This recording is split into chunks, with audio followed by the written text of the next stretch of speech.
Assalamualaikum warahmatullahi wabarakatuh. Saya Cindy Eka Putri dari kelompok 1 akan membahas materi tentang leksikologi dan leksikografi. 1. Leksikologi. Leksikologi mempelajari seluk-beluk kata, ialah mempelajari perbendaharaan kata dalam suatu bahasa, mempelajari pemakaian kata serta intinya seperti dipakai oleh masyarakat pemakai bahasa. Misalnya, kata masak yang mempunyai beberapa arti dalam pemakaiannya dalam kalimat. Contoh, sudah sampai tua hingga harus dipetik, dimakan. Misalnya tentang buah yang masak di pohon. Sudah jadi atau tentang masakan. Misalnya meskipun sudah beberapa jam direbus, belum masak juga ubi ini. Sudah selesai, sudah dipikirkan. Misalnya adonan ini belum masak. Bangsa kita dianggapnya belum masak. Terus yang keempat, mengolah atau membuat panganan, misalnya masak kue lapis. Leksikologi mempelajari arti yang lebih kurang tetap yang terkandung dalam kata, yang lazim disebut leksikal atau lexical meaning. Contoh, rumah. Berumah. Di samping kata rumah terdapat juga kata berumah, di mana keduanya sama-sama memiliki arti leksikal. Rumah berarti bangunan untuk tempat tinggal, bangunan pada umumnya. Berumah berarti mempunyai rumah, diam atau tempat tinggal. Leksikologi dari bahasa Yunani, yaitu leksiko atau leksikon, adalah cabang ilmu linguistik yang mempelajari kata, sifat dan makna, unsur, hubungan antar kata atau semantis, kelompok kata, serta keseluruhan leksikon. Ilmu ini terkait erat dengan leksikografi yang juga mempelajari kata, terutama dalam kaitannya dengan penyusunan kamus. Secara sederhana, leksikografi disebut sebagai penerapan praktis dari leksikologi. Leksikologi adalah ilmu mengenai leksikon yang satuannya disebut leksem. Leksikologi mengarah pada kata yang sudah jadi, baik yang terbentuk secara arbitrer maupun yang terbentuk sebagai hasil proses morfologi. Dalam hal semantik, leksikologi membicarakan makna leksikal dengan berbagai aspek dan permasalahannya dalam CR tahun 2008 halaman 6. Kedua, aplikasi leksikologi dan leksikografi dalam pembelajaran.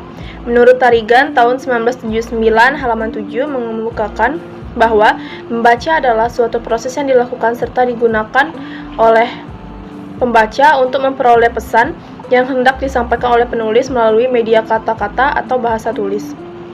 Pada halaman selanjutnya, beliau juga menjelaskan bahwa membaca pun dapat pula diartikan sebagai suatu metode yang kita gunakan untuk berkomunikasi dengan diri kita sendiri dan kadang-kadang dengan orang lain, yaitu mengomunikasikan makna yang terkandung atau tersirat pada lambang-lambang tertulis. Baiklah, materi selanjutnya akan disampaikan oleh Mona Puspita.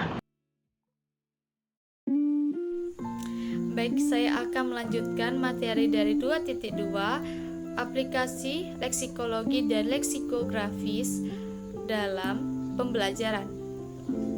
Menurut pendapat Lado dalam Samhati, pada tahun 2003 menyatakan membaca pemahaman adalah aktivitas pemahaman dalam suatu bahasa melalui tulisan maupun bacaan. Pendapat ini menekankan pada dua hal pokok, yaitu bahasa dan simbol grafis.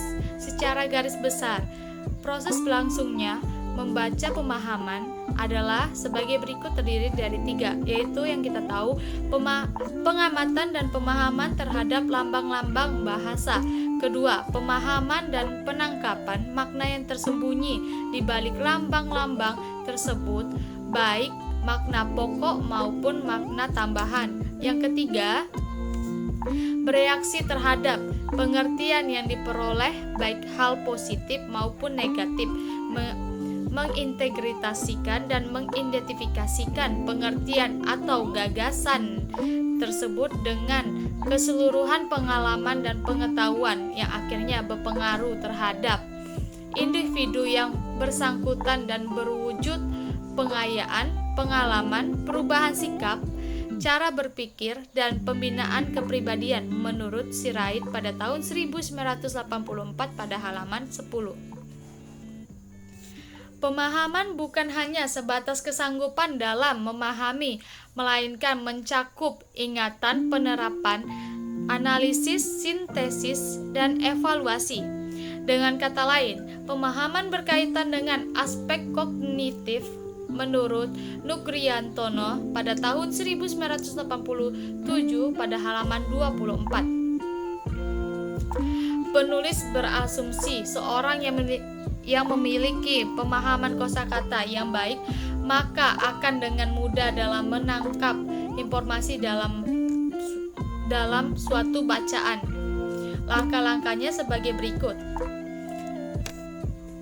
Yang pertama, guru mengucapkan kata baru beberapa kali. Yang kedua, guru menuliskan kata itu di papan tulis dengan harakat lengkap.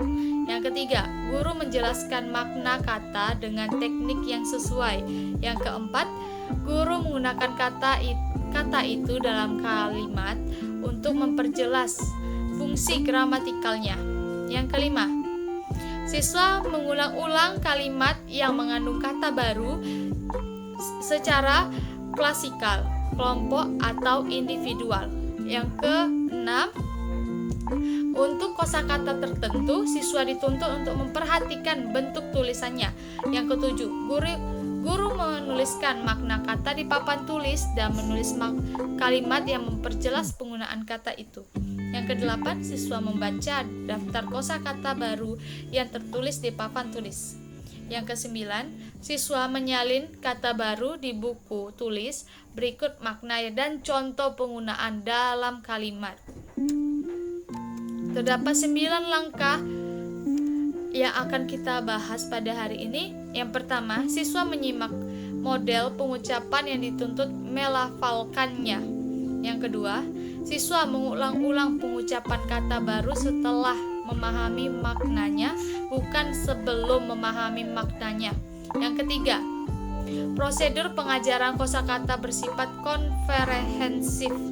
Yang keempat, siswa mengulang-ulang kosakata di dalam konteks, bukan dalam bentuk kosakata lepas.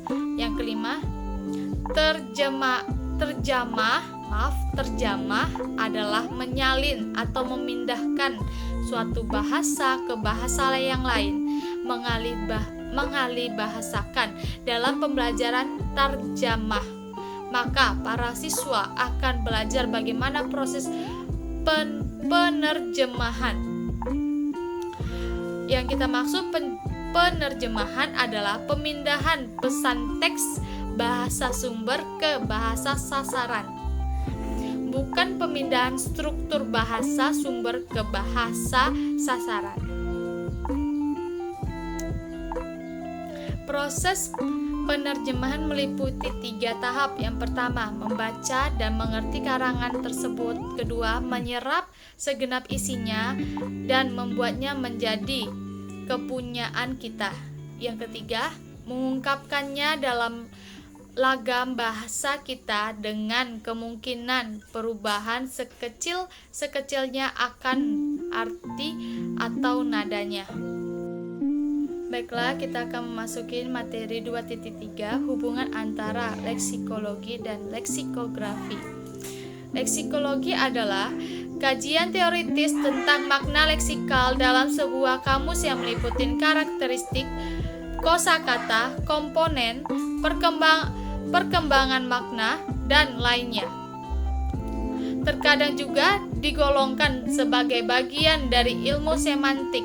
Sedangkan leksikografi adalah linguistik terapan yang membahas tentang seni dan teknik menyusun kamus, pemilihan kata serapan, divisi kata, bahasa tentang kelengkapan komponen kamus, dan informasi lainnya.